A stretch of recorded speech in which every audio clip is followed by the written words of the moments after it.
Hello students, today I will teach you science. Lesson number 2, the living world. Okay, our 3 page of this lesson are completed.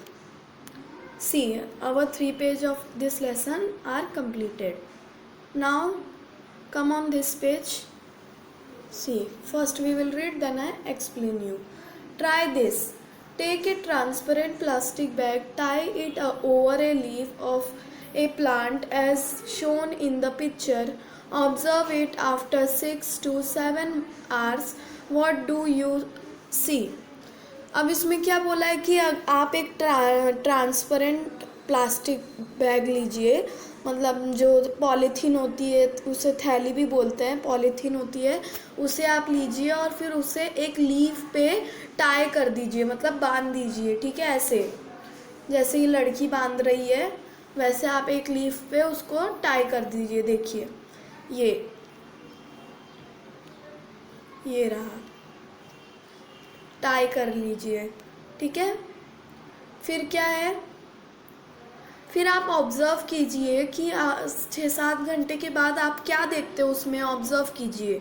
ठीक है, फिर क्या है आगे, droplets of water collect on the inside of the bag. It means that plants excrete water in the form of vapour. ठीक है, अब इसमें बोला है कि अभी आप 6-7 घंटे बाद देखोगे वो प्लांट को, तो उसमें ड्रॉपलेट्स बन गए होंगे, मतलब कि पानी की बूंदें बन गई होंगी लीव्स के ऊपर। देखिए ये लीव्स के ऊपर देखो, हमें छोटे छोटे बूंदें दिख रही हैं इधर लीव्स के ऊपर, छोटे छोटे। पॉलीथीन इसमें बांधी थी इसीलिए इसमें ड्रॉपलेट्स बन गए, क्योंकि ये जो उनको एक निकालने, मतलब कि अपना वेस्ट सब्सटेंस उनको निकालने, उन लोग कैसे निकालते हैं वेस्ट सब्सटेंस अपना, वो ड्रॉपलेट्स के वजह से। ठीक है, ड्रॉपलेट से अपना वेस्ट सब्सटेंस उन लोग निकाल देते हैं। Okay, excretion is a characteristic of living things. Excretion मैंने आपको पहले भी सिखाया था। एक्सक्रिएशन ये लिविंग थिंग्स का कैरेक्टरिस्टिक है। ठीक है, एक चरित्र है, कैरेक्टरिस्टिक मतलब चरित्र। What is the sticky substance seen on the stems of the babool, acacia or drumstick trees? अब इसमें बोला है कि अभी आपको इधर दिख रहा है एक ट्री के ऊपर बहुत कुछ स्टिकी सब्सटेंस सा लग रहा है, मतलब कि चिपचिपा कुछ लग रहा है, ऐसा लग रहा है कुछ चिपचिपा सा है। तो वो क्या है इसमें ये पूछा है। ठीक है, जो ट्री के वो स्टेम किसका है, बबूल का है। ठीक है, बबूल। ओके, उसे एकिया भी बोलते हैं। ओके, देखो और आगे क्या, observe and discuss. Observe and discuss. Have you experience this? What happened immediately after the following actions? अब इसमें बोला है क्या आपने ये सब एक्सपीरियंस किया जो मैं अभी आपसे क्वेश्चन पूछने वाला हूँ। इसमें बोला है कि जो मैं आपसे क्वेश्चन पूछने वाला हूँ क्या आपने वो एक्सपीरियंस किया है एकदम तुरंत से, एकदम मतलब वो एकदम तुरंत हुआ हो, आप वो एक्शन एकदम तुरंत हुआ हो और आप ऐसा मतलब ऑब्जर्व किया है क्या? देखो ये क्या आपको ऑब्जर्व करने को बोल रहे हैं। Light flash suddenly into your eyes, मतलब कि अभी समझो रात को लाइट बंद रहती है, हमारे आँख भी बंद रहता है, अचानक से लाइट चालू होती है तो हमारे आँखों में कुछ तो होता है ना, हमें लाइट आँख पे एकदम तेज़ से चुभती है। हमें ऐसा ऑब्जर्व किया होगा आप लोग ने बहुत बार ऐसा। Suddenly you failed A pin prick, आप लोग एकदम से अचानक से डर गए हो। आपने ऐसा कभी सोचा है, कभी एकदम अचानक से डर गए हो? फिर आगे क्या है, the leaves of the mimosa plant were touched. जब आप मिमोसा प्लांट देखो ऐसा दिखता है, ये रहा मिमोसा प्लांट। आप मिमोसा प्लांट को टच किए हो तो उसमें क्या मूवमेंट होता है, आपने वो कभी ऑब्जर्व किया है? मिमोसा प्लांट को देखकर कभी आपने ऑब्जर्व किया? इसमें ये पूछा है। ठीक है, आप लोग अगर ऑब्जर्व किए रहोगे तो आप लोग इसका आंसर दे सकते हैं। At sunset lamps on the street और courtyard are lit and insects gather into the lamps.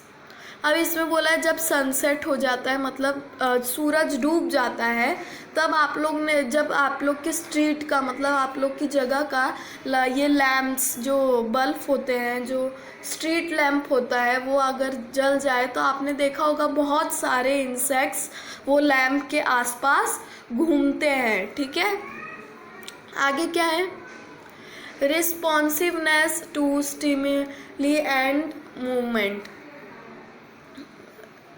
देखो इसमें क्या है, living things act in various ways when responding to a stimulus. अब इसमें बोला है कि लिविंग थिंग्स जो है वो बहुत अलग अलग वेज, मतलब अलग अलग एक्शन करते हैं, अलग अलग तरीके से रिस्पॉन्ड करते हैं एक दूसरे को। अब जब कोई सोया रहेगा तब उसे जगाते तो वो तो जगेगा ही ना, ऐसा नहीं है कि आपको इग्नोर करेगा या सोएगा, सिर्फ सोते ही रहेगा सोते ही रहेगा, वो कुछ तो रिस्पॉन्ड करेगा, कुछ तो हिलेगा डुलेगा ना। If you suddenly enter a cowshed, the cows and buffalo stand up, being to move. One or two may even start moving. This all are movements. अब इसमें बोला है कि अब आप सडनली समझो अचानक से आप गए एक काव शेड में, जहाँ पर गाय भैंस ये सब रहती हैं, काव बफेलोज रहते हैं, वहाँ पर आप अचानक से गए काव शेड में। ठीक है, फिर बाद में काव और बफेलो जो होते हैं ना, वो अचानक से खड़े हो जाते हैं, इधर उधर हिलने डुलने लगते हैं, क्योंकि उनको थोड़ा सा अजनबियों से डर लगता है। ओके, और कुछ एक दो तो एकदम मतलब चिल्लाने भी लगता है, मतलब एक दो गाय भैंस जो होती हैं वो अपने आवाज़ में चिल्लाने लगती है, जैसे कैसे सारे भैंस गाय कैसे चिल्लाते हैं, कैसे बोलते हैं, वैसे चिल्लाने लगते हैं। ठीक है, ये सारे चीज़ को क्या बोलते हैं, मूवमेंट बोलते हैं। Okay, A creeper planted in the courtyard leans towards a support. अब आपने क्रीपर प्लांट को तो देखा ही होगा, जो दूसरों के सपोर्ट में रहता है। ठीक है, जो दूसरों के सपोर्ट में, मतलब कि कोई देखो पतला सा प्लांट होगा जिसका स्टेम बहुत पतला होगा, वो अगर आप अपने पतले स्टेम वाले प्लांट को लाएंगे तो आप अपने उससे विंडो में रखेंगे तो विंडो में वो विंडो को एकदम पकड़ लेता है, मतलब विंडो के सपोर्ट में आ जाता है, वो अपने सपोर्ट में नहीं खड़ा होता है। ठीक है, ऐसे बहुत सारे क्रीपर प्लांटेड होते हैं। A potted plant placed in a window grows towards sunlight. अब जो आप ऐसे अपने वो विंडो में कोई भी प्लांट रखते हैं अपने विंडो में, तो वो कहाँ, जिधर सनलाइट रहती है, जहाँ पर सनलाइट आती है उसी तरफ वो उगता है। ठीक है, उसी के तरफ वो जाता है, मतलब उसी तरफ वो मुड़ जाता है। ओके, फिर क्या है, it means that plant should to show movement, living things move on of their own accord. और इसका मतलब है कि प्लांट्स में भी मूवमेंट होता है। ठीक है, प्लांट्स में भी मूवमेंट होता है। लिविंग थिंग्स, जो भी लिविंग थिंग्स है वो अपने हिसाब से ही हिलते हैं डुलते हैं। ठीक है, इसमें ये बोला गया है, दिस मूवमेंट और the change taking place in a living thing at such a time is the response to a stimulus. An event that occurs in our surrounding is a stimulus. The ability of living things to respond a stimulus is called responsive to stimuli. Responsiveness to stimuli. अब इसमें क्या बोला है कि एक movement रहता है, हर लिविंग थिंग एक मूवमेंट चेंज करता है। अगर आप सोफ़ा पे बैठे हो तो सोफ़े पे ही नहीं रात भर दिन भर बैठे रहोगे, आप बेड पे जाओगे, कहीं और जाओगे, चेयर पे बैठोगे, मतलब इधर उधर घूमते ही रहोगे ना, इधर उधर चलते ही रहोगे, एक जगह पर ही नहीं पड़े रहोगे। इसमें ये बोला है हर लिविंग थिंग में ये एक ना एक चेंजिंग होती ही है। ठीक है, और जो कुछ ऐसे इवेंट होते हैं सराउंडिंग में जो हमें पता भी नहीं चलता है। ओके, अब क्या है, आगे क्या है, responsiveness to stimuli is a characteristic of living things. जो वो मतलब हिलने डुलने का मूवमेंट एक लिविंग थिंग्स की पहचान है। ठीक है, उन लोग में मूवमेंट होता है तभी हमें पता चलता है कि ये लिविंग थिंग्स है कि नॉन लिविंग थिंग्स है। ओके। आगे क्या है ये देखिए, use your brain power. In which on of the example given above, what is the stimulus and what is the response? अब इसमें बोला है कि आप ऐसा कोई भी एग्जाम्पल दो जो आप लोग ने पढ़ा है अभी तक, अबव वाले पिक्चर में से कोई भी एग्जाम्पल दो आप, और आप इसका मतलब बताओ। स्टिमुलस का मतलब क्या होता है, रिस्पॉन्स का मतलब क्या होता है। ठीक है, आपको अपने ब्रेन का यूज़ करना है। What is the main difference between the movements of plants and animals. अब इसमें बोला है कि अच्छा मेन डिफरेंस जो सबसे अलग है प्लांट और एनिमल में, उनके मूवमेंट में, वो बताइए, इसमें ये बोला है। ठीक है, अब हम लोग सेकेंड पेज पे जाते हैं। ये क्या है, कैन यू टेल, ये इंटरेस्टिंग है page. Can you tell what do we learn from this picture. क्या आप बता सकते हैं हम ये सारे पिक्चर्स में क्या सीखे, ऊपर वाले पिक्चर में, अब नीचे वाले पिक्चर में हम लोग सीखने जा रहे हैं। ठीक है, रिप्रोडक्शन, रिप्रोडक्शन मतलब जो वापस से बनता है। Okay, living things produce other living things like themself. अब जो लिविंग थिंग्स होते हैं वो अपने जैसा ही अलग लिविंग थिंग्स को बनाते हैं। ठीक है, अपने जैसा ही अलग लिविंग थिंग्स को उन लोग प्रोड्यूस करते हैं, रिप्रोडक्शन करते हैं। Some animals give birth to their young ones. कुछ ऐसे एनिमल्स होते हैं जो अपने यंग वंस को बर्थ करते हैं, मतलब जो अपने बच्चों को, देखो अब ये गाय का बच्चा, एलिफेंट का बच्चा, हॉर्स का बच्चा, ये सब अंडे में से नहीं निकलते हैं ना, और ये जो बर्ड्स के होते हैं बेबी, वो एग में से निकलते हैं। ठीक है, सम लेज एग, कुछ अंडे देते हैं। There young once hatch out of the egg, और उनके जो बच्चे होते हैं वो एग से बाहर निकलते हैं। ठीक है, डायरेक्टली नहीं बाहर आते हैं। पहले एग चिड़िया देती है, फिर बाद में उसमें से उसमें से बच्चा निकलता है। Okay, new plants are produce from the seed, stems और लीव्स ऑफ प्लांट्स। अब इसमें क्या बोला है कि अभी जब प्लांट्स में देखो, प्लांट्स भी लिविंग थिंग है, तो प्लांट्स में के प्लांट्स भी तो प्रोड्यूस करता ही होगा। जब उसके सीड, जब वो कोई भी अभी कोई भी, जैसे आपको एप्पल का पेड़ उगाना है, तो एप्पल का आपको सीड लगेगा। एप्पल का आप सीड निकालोगे, सीड ग्राउंड में डालोगे, पानी डालोगे, उसकी देखभाल करोगे, तो वो अपने आप एक एप्पल का सुंदर सा ट्री बन जाएगा ना। तो सीड से ही बना ना वो प्लांट, आपने जादू थोड़ी ना किया जो प्लांट ऐसे ही उग गया है ना। The process by which a living thing generates a new living things like itself is called reproduction और procreation।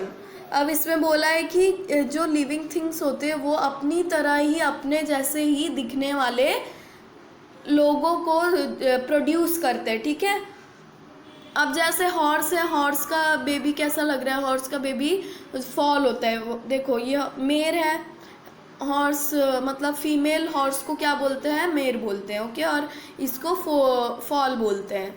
जो हॉर्स का मेर का बेबी होता है उसे फॉल बोलते हैं। ओके, देखो दोनों सेम टू सेम ही लग रहे हैं, दोनों का शेप साइज एकदम सेम है ना। साइज सेम नहीं है पर शेप तो सेम है उनका, मतलब उनका ये लाइफ स्टाइल, उनका सब कुछ सेम है ना।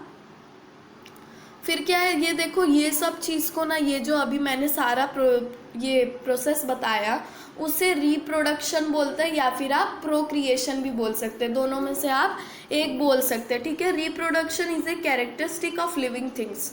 रिप्रोडक्शन कैरेक्टरिस्टिक है, मतलब कि हर लिविंग थिंग प्रोड्यूस करता ही है। ठीक है, हर living thing. Use your brain power. Why have so many types of plants and animals been able to survive on the earth even today?